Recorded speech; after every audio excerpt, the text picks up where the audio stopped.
ഇബ്രാഹിം നബി കൊണ്ടുവന്നതായ ആ മില്ലത്ത്, അത് മില്ലത്ത് ഇബ്രാഹിം. സുബ്ഹാനല്ലാഹ്, അല്ലാഹു തന്നെ ഖുർആനിൽ പറയുന്നുണ്ട്, വഇദ് ബവ്വഅനാ ലി ഇബ്രാഹിമ മക്കാനൽ ബൈതി അല്ലാ തുശ്രിക് ബി ശൈആ. ഇബ്രാഹിമിനോടും ഇസ്മായിലിനോടും നിങ്ങൾ ഇവിടെയാണ് വിശുദ്ധ കഅബത്തിനെ പണിയേണ്ടതെന്ന് പറഞ്ഞുകൊണ്ട് ആ സ്ഥലത്തെ കാണിച്ചുകൊണ്ട് അള്ളാഹ് പറഞ്ഞ രംഗത്തെക്കുറിച്ച് ഖുർആനിൽ സൂറത്ത് ഹജ്ജിലൂടെ അള്ളാഹ് നമുക്ക് വിവരം നൽകിയപ്പോൾ നമ്മളോട് പറയുന്ന ശൈലി എന്താണെന്ന് നിങ്ങൾ കേട്ടോ? എന്താ ഇതിന്റെ അർത്ഥം? ഒതുക്കോർ എന്താ അതിന്റെ അർത്ഥം? പഠിക്കൂ, ഗ്രഹിക്കൂ, ചിന്തിക്കൂ, ഓർക്കൂ, മനസ്സിലാക്കൂ. മുഹമ്മദ് നബിയുടെ ഉമ്മത്തുകളെ, നിങ്ങൾക്ക് വേണ്ടിയാണ് ഈ മതം, നിങ്ങൾക്ക് വേണ്ടിയാണ് ഈ ഗ്രന്ഥം, നിങ്ങൾക്ക് വേണ്ടിയാണ് ഈ ദൂതർ, നിങ്ങൾക്ക് വേണ്ടിയാണ് ഈ തത്വം. അതുകൊണ്ട് ഞാൻ എന്താണ് ഇബ്രാഹിമിനോടും ഇസ്മായിലിനോടും പണ്ട് പറഞ്ഞത്?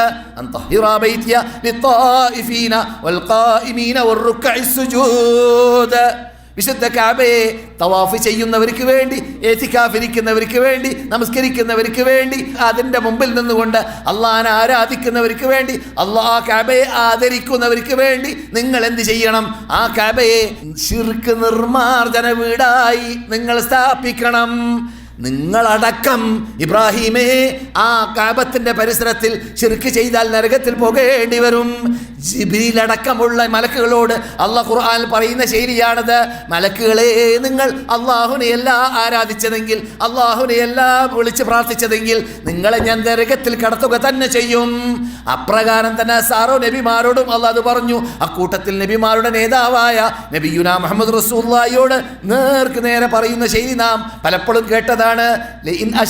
മുഹമ്മദേ, നിങ്ങൾ എൻ്റെ കൂടെ ഏതെങ്കിലും കാഷ്ടിക്കുന്ന മുദ്രിക്കുന്ന മനുഷ്യന്മാരെ, ഇബ്രാഹിം അടക്കമുള്ള മനുഷ്യന്മാരെ പങ്കു ചേർത്ത് തുല്യപ്പെടുത്തി അവരെ വിളിച്ച് പ്രാർത്ഥിക്കുകയോ അവർക്ക് നേർച്ചയാക്കുകയോ ചെയ്തുകൊണ്ട് നിങ്ങൾ ഈ തൗഹീദാകുന്ന ഈ നിധിക്ക്, നിങ്ങൾ ആ പവിത്രതയ്ക്ക് നിങ്ങൾ കോട്ടം വരുത്തുകയാണെങ്കിൽ, അഥവാ ശിർക്ക് ചെയ്യുകയാണെങ്കിൽ, എന്താ മുഹമ്മദിനോട് പറഞ്ഞത്? സല്ലല്ലാഹു അലൈഹി വസല്ലം, ലയഹ്ബതന്ന അമലുക, നിങ്ങളുടെ സർവ്വ അമലുകൾ നഷ്ടപ്പെടും.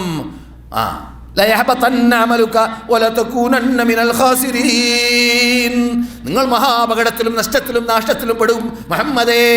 അപ്പോൾ മുഹമ്മദിനോട് പറഞ്ഞു അതേ ശൈലി സല്ലല്ലാഹു അലൈഹി വസല്ലം ഇബ്രാഹിമിനോടും പറഞ്ഞു. അപ്പോൾ ഇതിൽ നിന്നിട്ട് നാം പഠിക്കേണ്ട പാഠം എന്താണ്?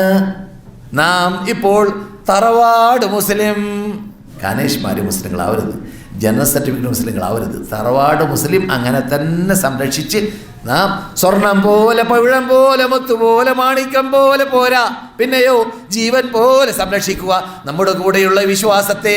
അതിൽ കോട്ടം തട്ടാതിരിക്കാൻ ആരെന്ത് പറഞ്ഞാൽ അള്ളാഹിനോടല്ലാതെ പ്രാർത്ഥനയില്ല, അള്ളാഹ്ക്കല്ലാതെ നേർച്ചയില്ല, അള്ളാഹ്ക്കല്ലാതെ അറിവില്ല, അള്ളാഹ്ക്കല്ലാതെ ജീവിതമില്ല, അള്ളാഹ്ക്കല്ലാതെ മരണമില്ല. നബിമാരുടെ തൗഹീദ്, സഹാബാക്കളുടെ തൗഹീദ്, താബിഈങ്ങളുടെ തൗഹീദ്, ഒറിജിനൽ അഹ്ലുസുന്നത്ത് ജമാഅത്തിന്റെ ആശയാദർശം ഉൾക്കൊള്ളുന്നവരുടെ തൗഹീദ്. നമ്മുടെ പേര് അഹ്ലുസുന്ന വൽ ജമാ എന്ന് തന്നെ ആയിക്കോട്ടെ, പക്ഷേ ആ പേരിന് നാം ഫിറ്റാവണം, ആ പേരിന് നാം അർഹരായി മാറണം.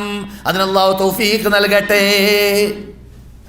അതുകൊണ്ട് തന്നെ നാം വിളിക്കുന്നതും നാം ക്ഷണിക്കുന്നതും ഇസ്ലാമിലേക്കാണ്, തൗഹീദിലേക്കാണ്, ഒറിജിനൽ അഹ്ലുസുന്നത്ത് ജമാഅത്തിന്റെ ആശയാദർശത്തിലേക്കാണ്, അഥവാ സഹാബാക്കളുടെ, താബീങ്ങളുടെ, 4 മദ്ഹബിന്റെ ഇമാമികളുടെ ജീവിതത്തിലേക്കാണ്. നമുക്കുള്ള ഗ്രൂപ്പ് അതാണ്. അവർ പോയ ഗ്രൂപ്പിലേ നമുക്ക് പോകാൻ പറ്റുള്ളൂ, അവരുടെ ബേക്കേ നമുക്ക് അടിനിർക്കാൻ പറ്റുള്ളൂ, അല്ലെങ്കിൽ നമുക്ക് സ്വർഗമില്ല. ഉറപ്പാണ്, ഖുർആൻ തീർത്ത് പറഞ്ഞതാണ്. അവർ ചെയ്ത ദിക്റുകൾ ചെല്ലുക, അവർ നിസ്കരിച്ച നിസ്കാരങ്ങൾ നമസ്കരിക്കുക, അവർ ചെയ്തതായ ആഘോഷങ്ങൾ കൊണ്ടാടുക, അവരൊഴിവാക്കിയ ആഘോഷങ്ങൾ ഒഴിവാക്കുക, അവർ ചെയ്തതായ ആചാരങ്ങൾ ചെയ്യുക, അവരൊഴിവാക്കിയ അനാചാരങ്ങൾ ഒഴിവാക്കുക. എന്നല്ലാതെ നമുക്ക് രക്ഷയില്ല. അത് സൗദി അറേബ്യയിൽ കാട്ടട്ടെ, മറ്റു ഗവൺമെന്റ് കാട്ടട്ടെ, കാട്ടാതിരിക്കട്ടെ, ഒരു വിഭാഗം പറയട്ടെ, പറയാതിരിക്കട്ടെ, അതൊന്നുമല്ല നമ്മുടെ പ്രശ്നം. നമ്മുടെ പ്രശ്നം നമ്മുടെ രക്ഷയാണ്. നമുക്ക് രക്ഷപ്പെടണമെങ്കിൽ അള്ളാഹയുടെ വരച്ച ലൈനുണ്ട്. തുമ്മ ഔഹൈനാ ഇലൈക അനിത്തബിഅ മില്ലത ഇബ്രാഹീമ ഹനീഫാ വമാ കാന മിനൽ മുശ്രികീൻ വമാ കാന മിനൽ മുശ്രികീൻ. നിങ്ങളോട് അള്ളാഹു വഹയി ചെയ്ത് നൽകിയത് എന്താണ്? മുഹമ്മദേ, ഇബ്രാഹിം പോയ റൂട്ടിൽ നിങ്ങൾ പോകണം.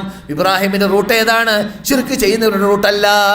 മാകാന ഇബ്രാഹിമു യഹൂദിയൻ വലാ നസറാനിയ.